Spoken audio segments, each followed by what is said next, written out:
Michael, your first starring role, Back to the Future, were you surprised by the impact the film had had? Yeah, I was surprised. Well, I expected the film to do well, and when I say do well, I mean, you know, make a profit or whatever, would satisfy the studios because of the people associated with it, Steven and whatnot.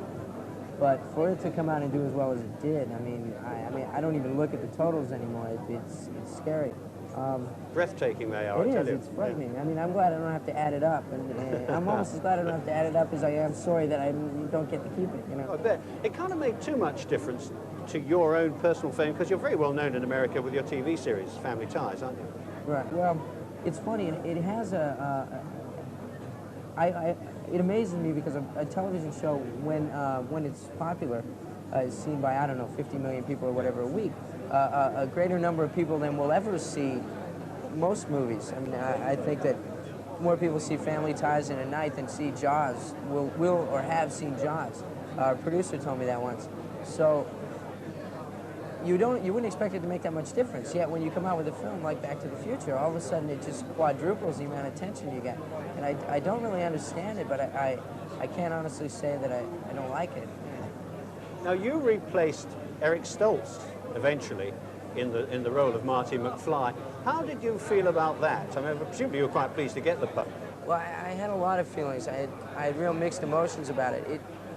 It is, in my way of thinking, the actor's nightmare to start a project and for something to happen and to have to leave it under whatever circumstance. I wouldn't want that to happen to me. But as I talked to Stephen and Bob Zemeckis and whatnot, I found it was a very mutual thing, and they were very compassionate and very understanding in the way that they dealt with him. And when I understood that after talking to them, they weren't saying, well, you know, dump this guy and you'll come in or whatever. It was just, they spoke very highly of Eric, and that impressed me. And that made it an easier thing for me to step into. What do you think of Steven Spielberg now? I think he's great. I named one wing of my house after him. No, he needs that? Yeah. No, I think he's a terrific man, a terrific filmmaker, and he is. The thing that strikes you most about him is being in his situation. He could be a Louis B. Mayer or whatever, the stereotypical mogul or whatever. He's not. He's an artist and a filmmaker and a man who likes to be surrounded with creative people, Bob Zemeckis, people like that, and give them the room to exercise their own creativity. And so he's not to make films first, buck second, and to treat people accordingly. You had one hell of a workload when you were making this film, didn't you? Because you were making a TV series at the same time. Right. How do you cope with that? Well, it was tough doing both at the same time. But on the other hand, I kind of, when you take a challenge, when you take on something, you say you're going to do it, you have to do it. Yeah. And in the course of doing it, sitting back and saying, oh, geez, boy, I'm tired, I'm bushed, it's not going to do you a whole lot of good. Second of all, when you have a job that you love, you know, you show up for work and you're excited about doing it. And getting on with the business of doing it. And with me, that just happened twice a day. You know, it happened in the morning, and then it happened at night. Did you sleep? A little bit. I slept about 4 or 5 hours a night. I'd have drivers come pick me up in the morning and bring me in at night. Sometimes they'd carry me in and dump me on my bed at night.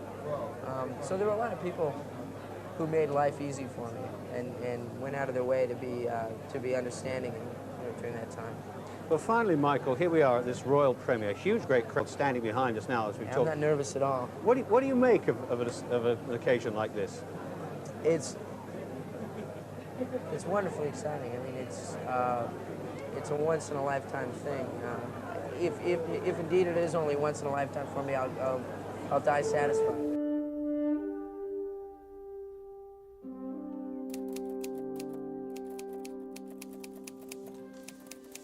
Dear Daddy, imagine if I didn't have this inner dialogue and I just let the typing go for a minute. That would be funny, to me at least.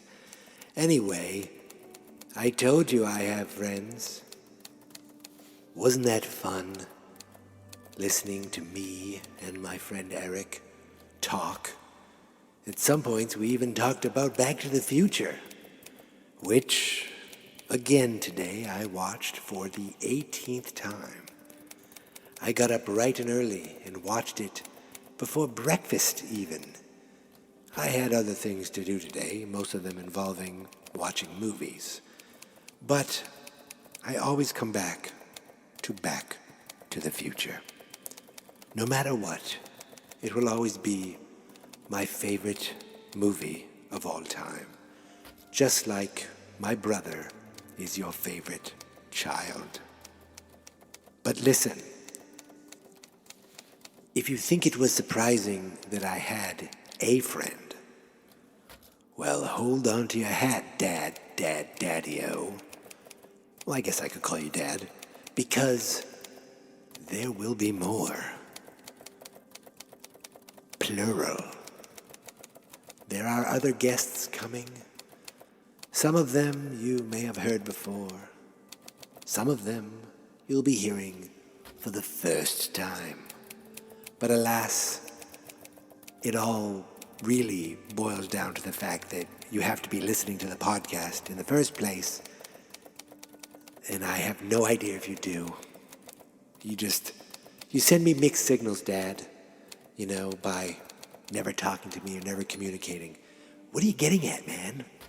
Anyway, I've got to go now.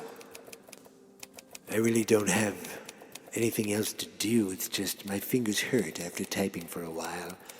So, until tomorrow, happy Marchy McFly, Dad.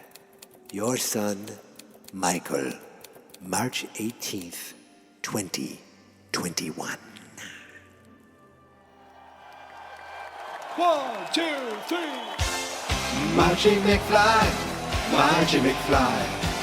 Marchy McFly is Marchy McFly. Marchy McFly is Marchy McFly.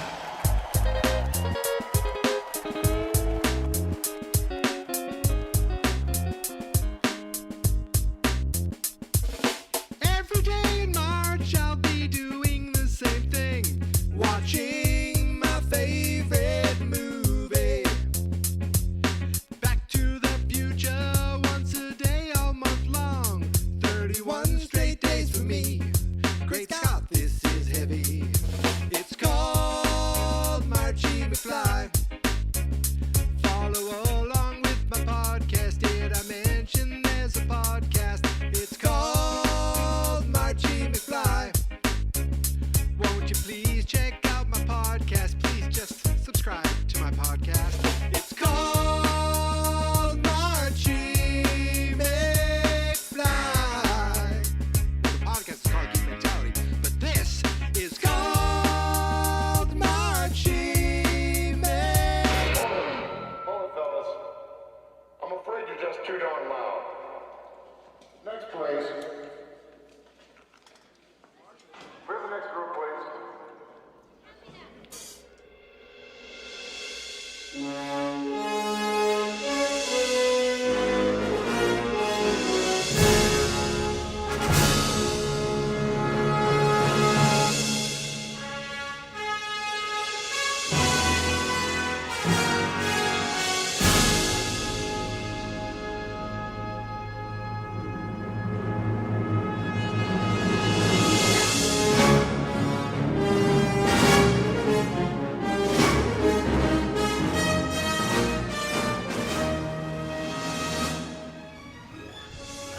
Day 18.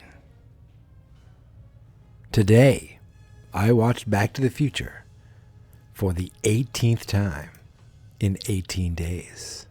And here I am podcasting about Back to the Future for the 18th time in 18 days. Ladies and gentlemen, did you know today is not National Trivia Day?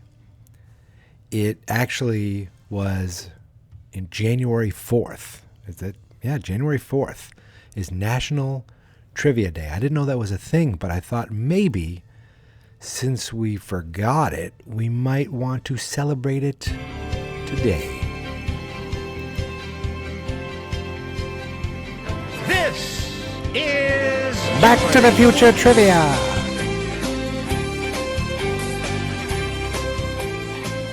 So, cute story. Growing up, I thought that trivia meant the questions. Like, Trivial Pursuit meant your pursuit to answer the trivia questions. Like, the term trivia literally meant asking these questions instead of them being like knowledge. I guess I didn't even look up what trivia means, but it means more like knowledge or general knowledge about something or interesting topics. And Trivial Pursuit is kind of a play on words. I didn't know that growing up. Now, I am a big-time Jeopardy viewer, have been for years, and, watching it now, I have to say that everybody, all the guest hosts have been doing okay. It's Katie Couric right now as we speak. I did like Ken Jennings. I thought the executive producer was pretty good. I have zero faith in Aaron Rodgers. I'm sure he'll be fine enough. I wonder how much of it is the questions are read later in post-production to clean things up. I could be completely making that up. Maybe he's really smooth. I don't know. It's just that one I'm interested in, but not in a looking forward to it type of way. Anyway, I'm not here to ask questions and answer questions and try to win a quiz or anything. Because I'm by myself. What am I going to do? Take a quiz online? I mean, I guess I could. I think I did that actually for Jawgust. But what I want to do is I've talked about IMDb and my love for they're like my go-to website when I watch something to see. Now, I don't look at trivia or anything until after I see the movie. But while I'm watching something, I like to look up, why do I know this actor? What do I know them from? Oh, I've seen them in this. I know I've seen them in this. So I love doing that and seeing what they're doing. But the trivia section is what really got me to fall in love with IMDb. And of course, early on when I was in college, it was honestly, specifically, I think it was Gremlins. I was watching Gremlins because we just got cable in our dorms, and we had one channel that played movies. It wasn't like an HBO. It was like some specific thing for our college that they would play movies. Maybe it was HBO. I don't think it was. And Gremlins was on, and I remember looking up the trivia of Gremlins while watching Gremlins and being like, oh my God, this will change the way I watch movies forever. And it sort of did, because I use IMDb all the time. So, and of course, the main, one of the big ones was Back to the Future, and reading all these things and going, oh my God, is this true? And I assume these things are right. Some of them seem to be repetitive. It also seems like anyone can edit it and add to it. So I don't know how factually correct these all are, but I thought it would be fun to breeze through the trivia page on the Back to the Future IMDb site and talk about things and just kind of see what comes up. And, some of these are going to be really quick, but some of them might spark conversation. I haven't looked at this page in a long time, so bear with me as I am doing this on the fly. The first one up, it says, the rights to the film and its sequels are owned by Robert Zemeckis and Bob Gale. In a 2015 interview, Zemeckis maintained that no reboot or remake of the film would be authorized during his or Gale's lifetime, which I've always heard, Bob Gale, there's no chance there's not going to be another Back to the Future while they own the rights. But these guys got to be in their 60s now.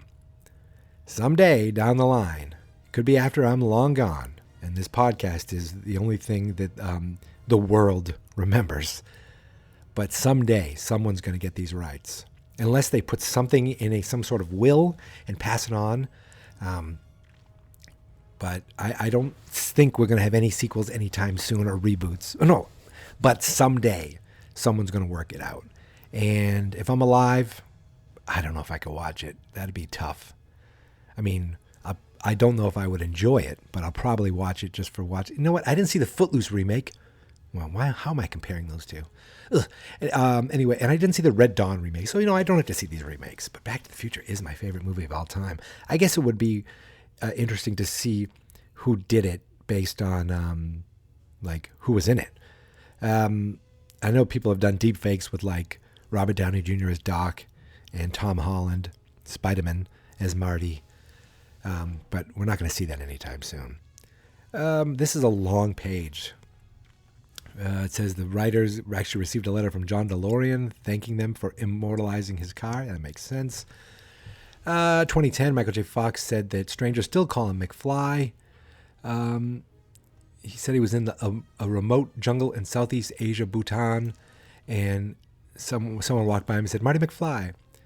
Yeah, that makes sense. The script was rejected 44 times before it was finally greenlit. Yes, we know that. At the film's release, body kits were made for DeLoreans to make them look like the time machine. Again, I don't... Were they? See, these are things that I'm like, I don't know. Tom Wilson improvised butthead and make like a tree and get out of here. Really? Interesting. Ronald Reagan was amused by Doc's disbelief that the actor could become president, so much so that he had the projectionist stop and replay that scene. He also seemed to enjoy it so much that he even made a direct reference to the film in 1986. At the State of the Union, he said, "Where we're going, we don't need roads." Oh, interesting. Never has there been a more exciting time to be alive. A time of rousing wonder and heroic achievement. As they said in the film, Back to the Future, where we're going, we don't need roads. Well, we don't need roads. Okay, it says, when the movie was previewed for a test audience, ILM had not completed the final DeLorean in-flight shot. The last several minutes of the movie were previewed in black and white. It didn't matter. The audience wrote in approval for the final scene anyway. That final scene must have been bonkers the first time people saw it. Yeah, we know about Claudia Wells leaving. According to Bob Gale, October 26, 1985, a group of people showed up at the mall used for Twin Pines Mall to see if Marty would arrive in the DeLorean. According to Bob Gale, according to me, those people are idiots. Universal head Sid Sheinberg did not like the title Back to the Future.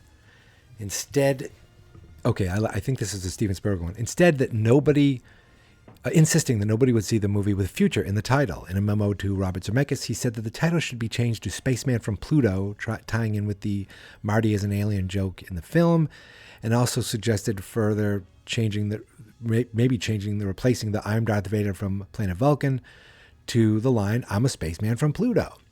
Scheinberg was persuaded to change his mind by a response memo from Steven Spielberg, who thanked him for sending such a wonderful, quote-unquote, joke memo, and everyone got a kick out of it. Scheinberg was too proud to admit he was serious and gave in. So Spielberg called him on it and says, wow, that's like when people do something dumb on Twitter and other people respond, wow, that's a really funny parody joke. There's no way you actually feel that way, dum-dum.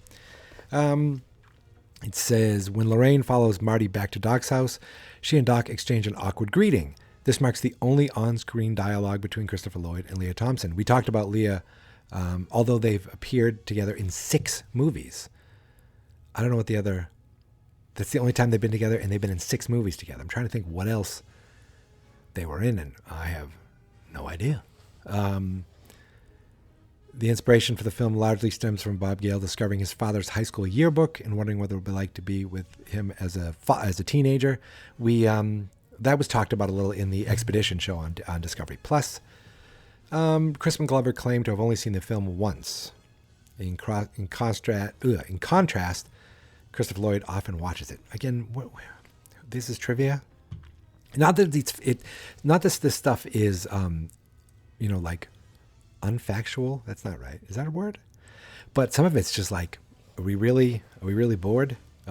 Christopher Lloyd always stated he wanted to do one more movie in which Marty traveled back to ancient Rome. Christopher Lloyd will put on the Doc Brown getup whenever. He needs no excuse for it. He loves it. Doc is hunched over because he's so much taller than Marty. I think that's what that one's saying. Or no, he developed a hunched over look when the filmmakers realized the extreme height difference. So they compensated using specific blocking and stood them apart so they weren't that different in height. Oh, that's kind of like what they did in Elf and in The Hobbits. In December 2007, this was added to the Library of Congress. The sticker on the Doc truck, we've talked about that before. I think we talked about musician Mark Campbell did all the Marty McFly singing, but he's credited as Marty McFly. Like I remember on the soundtrack it said Marty McFly. They talk a little bit about Eric Stoltz again. Top grossing film of '85. Thomas Wilson almost had his collarbone broken in the scene where Marty and Biff are about to fight in the cafeteria. As Eric roughed up Tom for real, take after take, Tom, he was going to really rough him up during the car park scene outside the dance, but Eric was fired before that happened. The DeLorean was deliberately selected for its general appearance and gull-wing doors in order to make it plausible that people in 1955 would assume it's an alien spaceship. Okay. The skateboarding, I talked about that the other day. Eric Stoltz refused to answer to any other name but his character Marty McFly. They're saying he did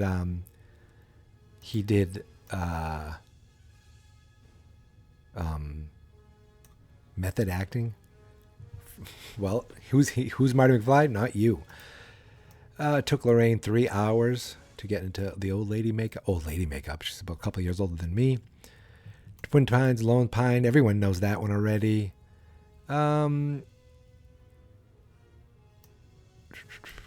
Michael J. Fox said Marty riding skateboards, chasing girls, and playing music was exactly what he was like in his high school days. University of Southern California Films writing school classes uses the screenplay for Back to the Future as a model for the perfect screenplay. I like that. Then the Ronald Reagan one's there again. They saying Johnny Depp auditioned for the role. Michael J. Fox said his 4 children in 2015 never saw the movie. Come on, really? This like some of the stuff. Eric Stoltz, we know that already. Neil Canton offered the role of Doc Brown to Christopher Lloyd after having worked with him on the Adventures of Buckaroo Banzai. Sure. Lloyd originally turned it down, but changed his mind after his wife convinced him to take the role. He improvised some of his lines. What? It's like I feel like the same people who write Amazon reviews write these trivia things. Gigawatts, we've talked about that. The test audience to whom the movie was initially screened was not told that the movie was intended to be a comedy. Gale and Zemeckis recall that the atmosphere got really tense when Einstein got put in the car, okay? They weren't, so by that time they still didn't know it was a comedy? Interesting. Tom Wilson, when Tom Wilson is asked about the movie, he will often hand them a postcard of frequently asked questions as a time saver. I think that's more of a joke. I don't think he's doing it to be a D-bag. The film was banned in China because it disrespected history. From the days the film wrapped to the day it was released was a mere 9.5 weeks. Ooh, that was a dirty movie. An unprecedented short lead for a major movie release. While filming the parking scene, the production crew played a practical joke on Michael J. Fox. I remember seeing this. They actually put alcohol in his in the bottle he was drinking, and he didn't realize it. When he drank it, he actually spit up for real, and they all laughed at him. The To Be Continued was inserted at the end of the VHS release of Back to the Future. It was not in the 2002 DVD release. I've talked about that with the sequel. My God, this page is so long that I don't even know. We might break this up. This might be day one of trivia. Huey Lewis was asked to write a song for the film. However, the two Bobs were not thrilled with the first song he wrote, which was I Want a New Drug. I'm just kidding. It wasn't. Then he came back with The Power of Love, and they needed one more song. So then he saw the movie and then wrote Back in Time. Power of Love is a song that could work in a movie and does. But Back in Time is like specifically for the movie. That'd be like writing a song about Splash and it being like, Madison came from the ocean. She was naked by the Statue of Liberty. A marketer hoping to get prominent placement for the California Raisins somewhere in the movie. In the film, I think it looks like they were trying to copy the idea for what E.T. did for Reese's Pieces. And the only, but Bob Gale was like, we're not putting raisins in it. Would photograph it would look like a bowl of dirt. So they stuck it on the back of the bench that the homeless guy is on at the end. And they were not happy with it, and I guess they got their money back. I've talked about the Marty's parents. Talked about that. It says Tom Wilson didn't like Eric Stoltz. The script never called for Marty to repeatedly bang his head on the door. It just kind of happened that way, and they kept doing it because it looked funny. Marty McFly mimics famous rock stars. It says Pete Townsend, Bruce Springsteen, Angus Young, Jimi Hendrix, Chuck Berry. Yep. I wonder if like Chuck Berry went on to play metal based on what Marvin Berry played for him. Michael J. Fox. Okay, he filmed Back to the Future. He filmed the movie on the condition that his full schedule of television was met. So that's why he was like taking naps in between going to back from Family Ties to Back to the Future and back and forth. And he actually wasn't able to do promotional tour because how much work he was doing with Family Ties. Robert Zemeckis, when trying to sell the idea for the film, one of the companies he approached was Disney, who turned it down because they thought the premise of a mother falling in love with a son was too risque for the film under their banner. Interesting. Let's go through the garage. We've talked about that. Another deleted scene. Well, you know what? I'm not going to talk about deleted scenes today. See, some of the stuff is stuff I want to talk about in the future. Despite Marty and Jennifer crediting Doc as the origin of the repeated line, if you put your mind to it, you can accomplish anything. Doc never says the line once in any of the movies. In fact, it's Marty who used it first, and then George, of course, used it for him later. That's funny. Sid Sheinberg, head of Universal, requested many changes. He wanted Professor Brown instead of Doc Brown. Come on. And his chimp Shemp changed to a dog named Einstein. So wait a minute. Originally it was a monkey named Shemp that they had. Oh, wait a minute. I'm sorry. He wanted Professor Brown changed to Doc Brown. Okay, so Sid Sheinberg had some good ones. Marty's mother had been previously named Meg and then Eileen, but he had it changed. Oh my goodness, he had it changed to Lorraine. Sid Sheinberg had he insisted that the mother's name be Lorraine, named after his wife, Lorraine Gary. Ellen Brody from Jaws. We're coming full circle back to Joggist. You know what?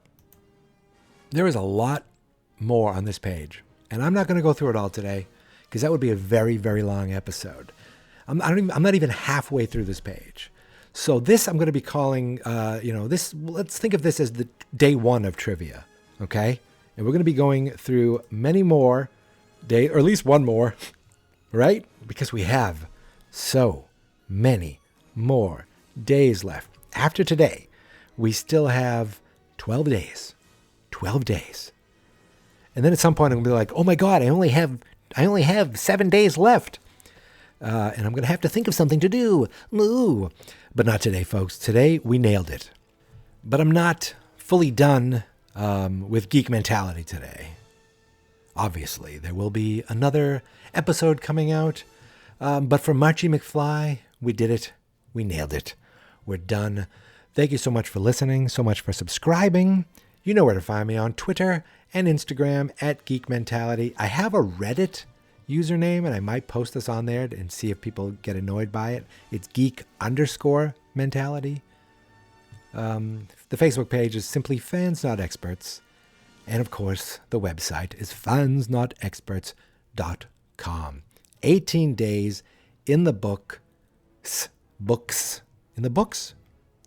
Yeah, it's plural books, right? My brother texted me this morning and said, have you learned anything about Back to the Future? And I'm going, have I? I was in the car going, wait, has it all been for naught? But then I thought, wait, I did learn something. And it's not something I'm talking about yet because there's an episode coming on that in the future or in the past. Wink. But yeah, I'm loving that I'm doing this. I'm very happy that I did this, and I'm continuing to do this, and we're not even done. We're not even close to done. We just went over the halfway hump, and there's going to be so much more. We have another guest coming on Saturday night. Saturday. Of course, Saturday is the day that Marty came back to 55, and Saturday is the day that Marty went back to 85. Saturday's a big day in Back to the Future, and it'll be a big day in Marchy McFly. But that's 2 days from now. We still have tomorrow before we get there, and that's when I'll see you next, tomorrow, for another rousing erotic episode of Marchy McFly. So until then, my friends, here is my theme song. This is my podcast, I made it. Geek Mentality's what I named it. And I think you should listen and subscribe, 'cause I'm kinda funny and awesome. I think that I'm worth your time, and I'm kinda handsome. My mom says, please listen and please subscribe. At least listen to this episode. Fab's not expert. What are you looking at, butthead?